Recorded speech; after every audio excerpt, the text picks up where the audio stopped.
Antes de entrarmos no tema principal do nosso assunto de hoje, gostaria de falar um pouco para vocês da importância do nosso conhecimento sobre a música clássica, da nossa vontade de adquirir uma cultura musical, porque a música clássica nos mostra o caminho de todas as outras artes. É a arte que mais proporciona uma amplitude cultural para quem acompanha a sua evolução e escuta a música clássica. Quando estamos ouvindo música barroca, com aqueles contrastes contundentes de sons fortes e fracos, o que nos remete à estética da pintura da época, o chiaro escuro da pintura, os quadros de Caravaggio, de Rembrandt, de Vermeer. No romantismo, com as canções de Schubert, vamos à literatura, com as suas canções sobre poemas de importantes poetas da época. Assim como com a Nona Sinfonia de Beethoven, nós vamos na obra de Schiller, um grande escritor e um grande poeta da época. E a ópera? A ópera nos leva, se a gente quiser estudar a Grécia, podemos começar pela ópera. Ela nos leva para a Grécia Antiga, para o teatro grego, a tragédia grega, uma das origens da ópera. Fora muitos temas da ópera são histórias da mitologia grega.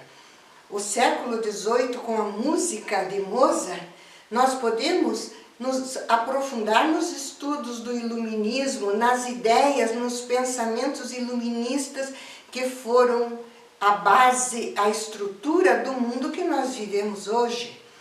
Assim por diante, são muitos os exemplos. Vou citar só esses, porque toda arte documenta a evolução da humanidade. Mas a música, além de documentar os fatos, os acontecimentos, ela preserva o pensamento e a emoção de cada época.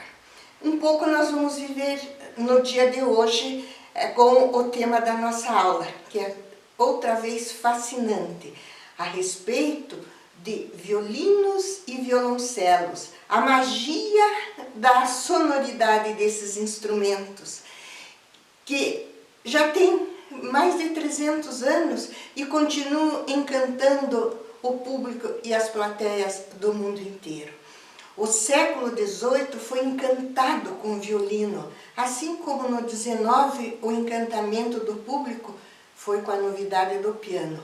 O violino foi uma grande novidade do século XVIII e devemos isso à genialidade do artesão italiano Antonio Stradivari, insuperável até os dias de hoje. O violino que ele criou, o modelo, a forma do corpo do violino a partir do início do século XVIII, tornou esse instrumento, todas as invenções dele em cima desse instrumento tornaram o violino com capacidades extraordinárias. Uma importantíssima é a projeção do som. O violinista não precisa forçar ou fazer força, o som sai e preenche uma sala imensa. Os pianíssimos, que são os sons suaves, suavíssimos, são audíveis. São coisas misteriosas. Estudam e ninguém consegue fazer um violino como Stradivari fez. Ele deu nome aos seus violinos de Stradivarius. Stradivarius é o nome do instrumento, uma forma latinizada do nome do seu criador, que foi Stradivari. Nós vamos começar hoje a nossa aula com um extraordinário violinista tocando um Stradivarius para nós, David Garrett. Ele vai se apresentar para um grande público tocando uma música suave, uma obra delicada, o Adagio de Albinoni. O Adagio de Albinoni foi composto por um compositor depois da Segunda Guerra Mundial. Foi um músico e o biógrafo de Tommaso Albinoni, um compositor barroco italiano, lá da época mais ou menos do Stradivari. E depois da Segunda Guerra Mundial, do grande bombardeio de Dresden, foram feitas limpezas na cidade e se descobriu, resultado assim que sobrou de algum incêndio, fragmentos de um manuscrito de Albinoni. E em cima desse fragmento, esse biógrafo compôs a maravilhosa obra Adagio de Albinoni.